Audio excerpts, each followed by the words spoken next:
ഗംഭീരമായിട്ട് ചെയ്തിരിക്കും കേട്ടോ. നിങ്ങൾ ചെയ്ത സിനിമകളെല്ലാം ഗംഭീരമാണ്. അതിനപ്പുറത്തേക്ക് മറ്റൊരു സിനിമ, ഒരു ജാതി ജാതകം. ജാതകം മാറ്റി എഴുതി എല്ലാവരുടെയും. പറയാം, തിയേറ്ററിൽ പോയി പടം കണ്ടു, എന്നിട്ടൊരു അവിടെ ആളുകളുമായിട്ട് ഇൻട്രാക്ഷൻ ചെയ്യണ കണ്ടു. പയ്യന്നൂർ അർച്ചനയിൽ പോയി സിനിമ കണ്ടു. അതിനുശേഷം ആ അർച്ചനയിൽ നിന്ന് സിനിമ കണ്ടു.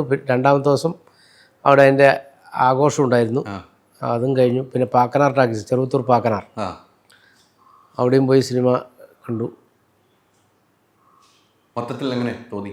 നല്ല അഭിപ്രായമുണ്ട്, ആളുകൾക്ക് ഇഷ്ടപ്പെട്ടത് മാത്രമല്ല, ആളുകൾ കണ്ടവർ കുറേ കാലത്തിനടുക്ക് നന്നായി ചിരിക്കാൻ പറ്റിയൊരു സിനിമ എന്നാണ് എല്ലാവരുടെയും പൊതുവിലെ അഭിപ്രായം. എൻ്റെ സുഹൃത്തുക്കളായിട്ടുള്ളവരും നാട്ടുകാരും എല്ലാം വിളിച്ചു പറയുന്നതാണ്, ഏറ്റവും നന്നായി ചിരിച്ചു. വൈഫുണ്ടോ? അമ്മ കുടുംബത്തോടെ തന്നെ പോയി കണ്ടു. നല്ല അഭിപ്രായം പറഞ്ഞു. ഭാര്യ ഉണ്ടായിരുന്നു, മക്കളും കൂടെ നാട്ടിലുണ്ട്, രണ്ടാളും കണ്ടു, ഒന്നിച്ച് തന്നെ പോയി കണ്ട്.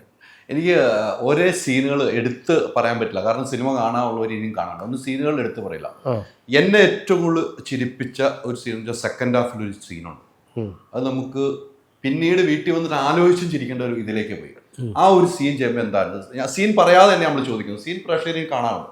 ആ സീൻ ചെയ്യുമ്പോൾ എങ്ങനെയായിരുന്നു? ആ സീൻ ഒന്ന് നമ്മുടെ സംവിധായകൻ പിന്നെ പറഞ്ഞു തന്നു ഇങ്ങനെയാണെന്ന സംഭവം. അതുപോലെ തന്നെ ഇതിൻ്റെ സ്ക്രിപ്റ്റ് റൈറ്ററും സംവിധായകനും കൂടി ഇതിൻ്റെ കൂടെ തന്നെ ഉണ്ടായിരുന്നില്ലാണ്. സാധാരണ സ്ക്രിപ്റ്റ് എഴുതി കൊടുത്തു കഴിഞ്ഞാൽ അദ്ദേഹത്തിൻ്റെ ഒരു റോൾ കഴിഞ്ഞു, പിന്നെ സംവിധായകൻ ഏൽപ്പിച്ചൊന്നുമില്ല. പക്ഷേ ഇത് നേരെ വിപരീതമാണ്, രണ്ടുപേരും ഒരുമിച്ച് തന്നെ ഉണ്ടായിരുന്നില്ലാണ്. അതുമാത്രമല്ല വിനീത് ശ്രീനിവാസിൻ്റെ ഒരു നല്ല സപ്പോർട്ടും അതുണ്ടായിരുന്നു. അതുകൊണ്ടാണ് ചിലപ്പോൾ നിങ്ങൾ ഇഷ്ടപ്പെട്ട ഒരു സീൻ ഉണ്ടായത് എന്നുള്ളതാണ്. ഒരച്ഛനും ഒരു അമ്മയും വന്ന് അത് കഴിഞ്ഞിട്ട് ആ സീൻ അച്ഛൻ കണ്ടിട്ട് അമ്മയുടെ അടുത്ത് പോയി പറയുന്ന ഒരു വല്ലാത്തൊരു മൂവ്മെന്റ് ഉണ്ടായിരുന്നു. അത് ഇങ്ങനെയൊക്കെ ഉണ്ട്, പേരൻസ് ഉണ്ട്. തീർച്ചയായിട്ടും ഇല്ലേ? തീർച്ചയായിട്ടും അതൊരു വലിയ സന്തോഷമുള്ള കാര്യമാണ്. അതായത് മകൻ പെണ്ണന്വേഷിച്ച് പോകുന്നു, സംഗതി നടക്കുന്നില്ല. അപ്പോൾ ആളുകളൊക്കെ പറഞ്ഞ് അല്ലേ, ഓരോരാളും പല രീതിയിലല്ലേ കമൻസ് പറയുന്നത്. അപ്പോൾ അതെല്ലാം അല്ല എന്ന് തിരിച്ചറിയുമ്പോൾ ഉണ്ടാകുന്നൊരു സന്തോഷമുണ്ടല്ലോ, അത് വല്ലാത്തൊരു സന്തോഷമായിരുന്നു. പക്ഷെ ഇതിനകത്ത് ആ ഇന്റർവ്യൂവിന് മുമ്പ് നമ്മൾ പക്കാ വിളിക്കുന്നത് പരസ്യമായിട്ട് കുണ്ടൻ എന്നൊരു വിളിയുണ്ട്. കുണ്ടൻ എന്നൊരു വിളിയിൽ തിയേറ്ററിൽ കയ്യടിയങ്ങ് തുടങ്ങിക്കഴിഞ്ഞാൽ തീർന്നവരെ കയ്യടിയാണ്. എന്നുവെച്ചാൽ വിനീതിനെ പിന്നെ കാണുമ്പോൾ കയ്യടിയങ്ങ് തുടങ്ങി, പിന്നെ അച്ഛനെ കാണുമ്പോൾ കയ്യടി, അച്ഛൻ്റെ ആശുപത്രിയിലുള്ള ഒരു സീനൊക്കെ അതിനപ്പുറത്തേക്ക് കയ്യടിയാണ്. അപ്പോൾ ഭാര്യയോട് പറയുന്നൊരു ഡയലോഗുണ്ട്. ഭാര്യയോട് പറയുന്ന ഡയലോഗ് എങ്ങനെയാണ് പറയണ? അത് ആ ഡയലോഗ് പറയാൻ കുഴപ്പമൊന്നുമില്ല, നീ ആ പേര് പറഞ്ഞിട്ട് പറയാനുണ്ടല്ലോ, എല്ലാരും ഇറങ്ങിപ്പോകാൻ പറഞ്ഞിട്ട് ഭാര്യ ഇപ്പൊ അടുത്തിരിക്കുമല്ലോ, നിന്റെ പേര് ജയേഷാന്ന്. അപ്പൊ ഭാര്യയുടെ എക്സ്പ്രഷൻ ഉണ്ട്. അങ്ങനെ എല്ലാം കൊണ്ട് മനോഹരമായി. പിന്നീട് ആ കല്യാണം ആലോചിക്കുമ്പോൾ ആ പാട്ട് മോഹൻചേട്ടൻ തന്നെ ആ സ്ക്രിപ്റ്റിൽ ഉണ്ടായിരുന്ന പാട്ടായിരുന്നു. ഏത് നിങ്ങൾ പാടുന്നില്ല, മറ്റേ ജാതിപത്രി ലേഹ്യം, ആ സ്ക്രിപ്റ്റിലുണ്ടത്. അത് അദ്ദേഹം രാകേഷ് മണ്ടോടിയുടെ ഒരു സംഭാവനയാണ്. അത് ട്രെയിലറിലൊക്കെ ഉള്ളതുകൊണ്ട് അത് നമുക്ക് പറയുന്ന ഒരു തടസ്സമില്ലാത്ത ചോദിക്കുന്നത്. അത് കഴിഞ്ഞിട്ട് ആ വന്ന് അതിന്റെ ആ പാട്ടൊന്നും കൂടെ നമുക്ക് പാടാലോ. കല്യാണ പ്രായത്തിൽ ആണുങ്ങൾ തിന്നുന്ന ഈന്തപ്പഴ ജാതിപത്രിലേഹ്യം. അത് ഇന്നലെ തിയേറ്ററിൽ നിങ്ങൾ വേറെ രീതിക്ക് പാടി, കേക്ക് മുറിക്കുമ്പോൾ. അതെങ്ങനെയായിരുന്നു പാടിയത്? കല്യാണ പ്രായത്തിൽ പെണ്ണുങ്ങൾ ചൂടുന്ന കന്മദപ്പൂ കണ്ണം പൂവുണ്ടോ. അത് പഴയ സിനിമ പാട്ടത്. അതെടുത്ത് അപ്പൊ തന്നെ ഓർത്തിരുന്ന് പാടിയതുള്ള അല്ലേ? ഇത്തരം സിനിമകൾ അഭിനയിച്ചതിന് താങ്കൾ രാഷ്ട്രീയക്കാരനാണ്, അതിനപ്പുറത്തേക്ക് ഒരു വലിയ സിനിമാ പ്രേമിയാണ്. ഇങ്ങനത്തെ സിനിമ കണ്ടിറങ്ങുമ്പോൾ പല ആളുകളും പല രീതിക്ക് സംസാരിച്ചിട്ടുണ്ട്. മാഷെ ഈ അഭിനയം കൊള്ളാം, ഇങ്ങനത്തെ ഒരു സബ്ജക്റ്റ് എങ്ങനെ ഉണ്ടായിരുന്നു? അങ്ങനെ ചോദിച്ച കുറച്ച് സുഹൃത്തു വലയം ഉണ്ടായിരുന്നു ഈ സിനിമ കണ്ടിട്ട്. അവരോടൊക്കെ ആയിട്ട് എങ്ങനെയാണ് സംസാരിച്ചത്? സിനിമ കണ്ട് അന്നത്തെ ദിവസം തന്നെ പല ആളുകളും നേരിട്ട് തന്നെ പറഞ്ഞിരുന്നു. ഇപ്പോൾ എനിക്ക് തോന്നുന്നു ഇന്നാത്താൻ കേസുകൂട് ആ സിനിമ കഴിഞ്ഞ സമയത്ത് നിരന്തരം ഫോൺ കോളായിരുന്നു. പക്ഷെ ഇപ്പോൾ അതേ ഒരു അവസ്ഥയിലാണ് ഇപ്പോൾ ഈ സിനിമ ഇറങ്ങിയപ്പോൾ. അതിനുശേഷം കുറേ സിനിമ ഇറങ്ങി, പക്ഷേ ഇത് ഗുരുവായൂരമ്പലം നടയിലൊക്കെ വിളിയുണ്ടായിരുന്നു, പക്ഷേ അത്രത്തോളം ഉണ്ടായിരുന്നില്ല. പക്ഷേ ഇപ്പോൾ ഈ ഇന്നാത്താൻ കേസ് കൂടുതലെ സിനിമയ്ക്ക് ശേഷമുള്ളൊരു നിരന്തരമായ വിളിയും ഫോൺ മെസ്സേജും വരുന്നത് ഈ സിനിമ കണ്ടതിന് ശേഷമാണ്.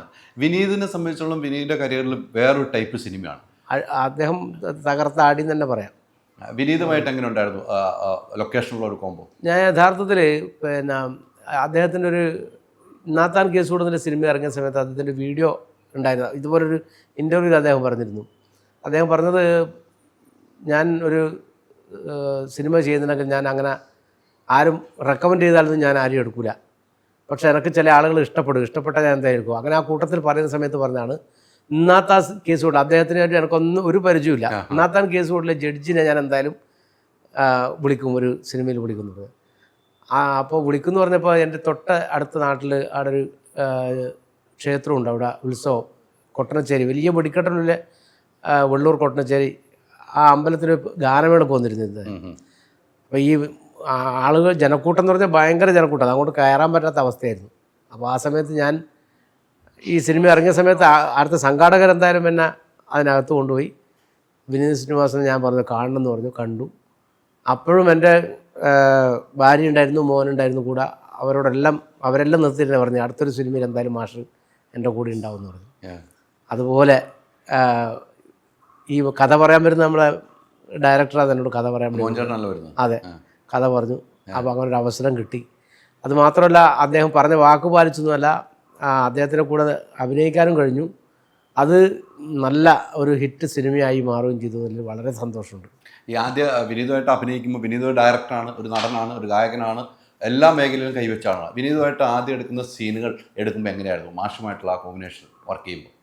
എനിക്ക് സത്യത്തിൽ ഞാൻ പലപ്പോഴും പറഞ്ഞു, നമ്മളെ ചാക്കോച്ചനായിട്ട് ആദ്യത്തെ ഒരു സിനിമയിൽ അഭിനയിക്കുമ്പോൾ എനിക്കൊരു സിനിമയിൽ അഭിനയിക്കുന്നൊരു ഫീലേ ഉണ്ടായിട്ടില്ല. എന്നൊരു സാധാരണഗതിയിൽ അഭിനയിക്കുക, അത് ചാക്കോച്ചൻ എന്നോടുള്ളൊരു സ്നേഹവും അതുപോലെ തന്നെ ഒരു കോമ്പിനേഷനും ഒക്കെ വളരെ നന്നായിട്ട് വർക്ക് ചെയ്തില്ല. അതുമാത്രമല്ല, അതിൻ്റെ ഒരു ഗുണം ഉണ്ടായെന്ന് പറഞ്ഞാൽ രാജേഷ് മാധവൻ, അതുപോലെ തന്നെ സുധീഷ്, അതുപോലെ തന്നെ രതീഷ് ബാലകൃഷ്ണൻ മുതൽ അവരെല്ലാം ഒരു കട്ട സപ്പോർട്ട് ഉണ്ടായിരുന്നു ആ സമയത്ത്.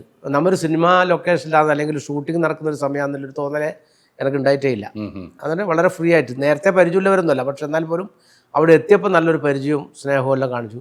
അതിനേക്കാൾ ഉപരിയായി ഈ സിനിമയിലും വിനീത് ശ്രീനിവാസന് ഞാൻ ശരിക്കും പറഞ്ഞാൽ അദ്ദേഹം ഇങ്ങനെ ആവും എന്ന് ഞാൻ പ്രതീക്ഷിച്ചതേ അല്ല.